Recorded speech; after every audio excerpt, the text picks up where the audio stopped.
ನಮಸ್ಕಾರ ಸ್ನೇಹಿತರೆ, ನಾನು ನಿಮ್ಮ ಲೋಕೇಶ್ ಕಲ್ಕುಣಿ. ಸ್ನೇಹಿತರೆ, ನಮ್ಮ ಕರುನಾಡು ಕಂಡಂಥ ಹೆಮ್ಮೆಯ ಕವಿ ಹಾಗೂ ನಮ್ಮ ಮಂಡ್ಯ ಜಿಲ್ಲೆಯ ಪ್ರಸಿದ್ಧ ಕವಿಗಳಾದಂಥ ಪುತಿನರವರ ಕಲಾಮಂದಿರವಿದು.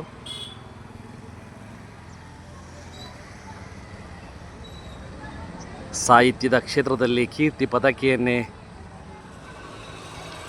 ಉಂಟು ಮಾಡಿದಂಥ ಮಹಾನ್ ಕವಿ ಪುತಿನರವರ ಕಲಾಮಂದಿರ ಇದು ನಮ್ಮ ಪಾಂಡವಪುರ ತಾಲೂಕಿನ ಮೇಲುಕೋಟೆಯಲ್ಲಿ ಇರುವಂಥ ಕಲಾಮಂದಿರ. ಗಿಡ ಮರಗಳ ಸೊಂಪಿನಲ್ಲಿ ಇರುವಂಥ ಕಲಾಮಂದಿರ ಇದು.